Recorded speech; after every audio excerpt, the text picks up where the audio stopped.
one of the things that's kind of cool about what you guys are going to be doing, and it kind of goes down to the project you had, is this little project you had to create this little PHP MySQL test was really just designed to make sure your database was working, all that stuff was hooked up.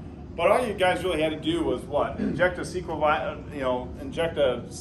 file into your database, just upload that real quick, and then you had to change your database connection information, put this thing on your server, and it flew, right? And what it did is it read the data and created that table. And that's what's cool about the whole programming thing, and that you're going to be doing is you're not going to be writing lists like this. You're going to be writing programs that output lists like this, and that's the really cool part, because it'll all be through a loop and a nested loop, and you'll spit this out in no time, and you can make it 100 lists long if you want. It can read a database file. Just like that database project I gave you guys, that was a table. It built that whole table, okay, using the table stuff we're going to learn about in a little bit. And if I wanted to, I could have given you a SQL file that instead of having like 8 rows on it of whatever information I had, I could have had 100, and I could literally give you that file, and all you have to do is just upload it to your database and display that page, and that table would expand like that. That's what's cool about programming, is that data will dictate what you're building. Anyway, I think it's cool. Maybe get too carried away. But then again, I'm good with it. Okay, so ordered lists, OL. Everything else is the same. It's just difference between OL and UL. What's an ordered list do? It gives 1, 2, 3, 4, 5 to it. It will number them or it will alphabetize them or Roman numeral. That's all it does. Now, it won't rearrange the order. So, for example, if you have an ordered list and it's going 1, 2, 3, 4, 5, and you want it to be in alphabetized order, it's not going to do that. It doesn't understand that. It's not smart, okay? You'd have to do it for programming. So that's all the difference is. Order list and unordered lists, they're written the exact same way. The difference is OL to UL. And by the way, you can nest ordered lists into unordered lists and vice versa. No problem at all. You can do it. Just so you know, it's no big deal. Definition lists are kind of old now. They're like glossary of terms. It's just you basically have your definition title and your definition data. And it basically just has like, it'll do one and does the other one a little bit by default. Like a glossary.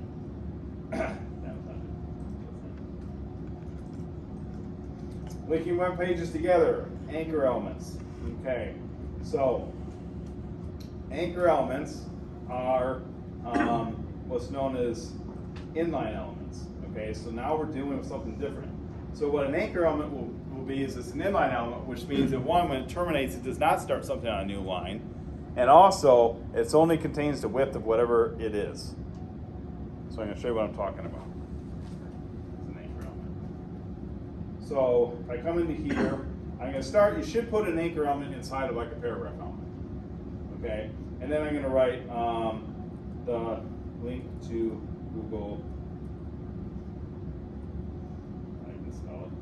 Is, okay, so I'm going to do that and go A, href equals, I'll just do google.com, I think I have good enough, I have to write more. And then I'm going to close my A here, but then I can also come in here and write the text google.com, okay? So this is the actual address. I think I might have to write HTTPS, but anyway, this is the actual address to it. Right here, it goes inside this href element, and this is actually what the user sees. Okay, and so this anchor element is going to be nested, as you'll see, inside the paragraph element. And when we run it and look at it, that's what it is. So you can see, and I can make this text be whatever I want it to say. It doesn't say google.com; it can be whatever I want. Okay, and then when we click on it, unless I screwed it up, I did.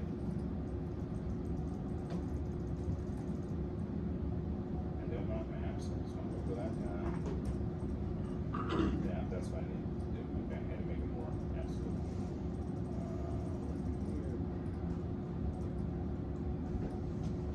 Hope I can get away with that, but really not me.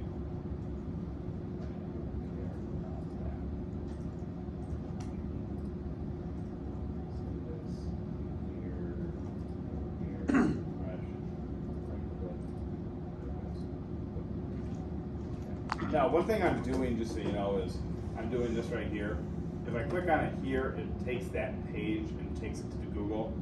And so when I right click like this and go open a new tab, it starts a new tab.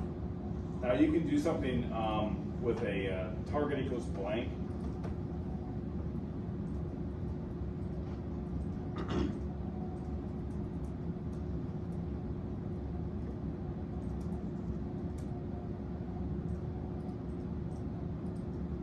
And that did it automatically. See? So I had this tab. But a link is what's known as an inline element. So to prove it even further, I'm going to go on the other side of this A and just going to put more text here. And then when I save that and run it here, you can see that's my paragraph element, that whole thing. And then within it, it has an anchor element. An anchor element is just a link. So we normally do anchor elements as links to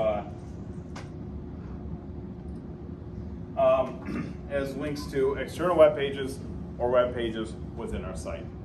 If it's web pages within our site, then usually what we do to save it is instead of to save time of typing, instead of writing the whole address like this, we end up just writing a little bit, like we write to what page it's going to go to. So I'll pick up more sites again. Hopefully I did it this way. Sometimes I do global navigation lists, and so it'll be a little different. I did. Okay.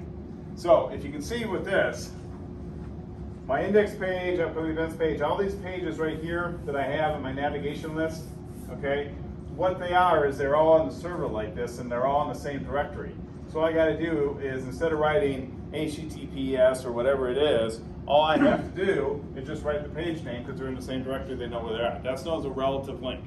A relative link means I'm going to go to whatever is based upon where I'm at. So if it's in the same directory, just give it the file name, you're good. If it's in a subdirectory, then go to the subdirectory and then the file name, and you're good. You don't have to write HTTPS ://www and the whole thing. You don't have to do that. You can, it doesn't matter, it's the same thing, but a lot of times when we're doing stuff like this, we just do simple things like that. Now in PHP, one of the things you can do is you can create a navigation list that's universal, which means you have one file that has all your navigation links on it. And then what happens is, because they sometimes might go into subdirectories, and so that relationship is difficult to maintain, they just use absolute links. But that's beyond where we're going, okay? Just keep in mind that you can write, for your stuff, you can write just the relative link, which is usually the easiest, or you can write an absolute link. Now, the other thing is, with a relative link, is, I don't have subdirectories here, but if you have a subdirectory and you're writing a relative link, so say for example, I have my P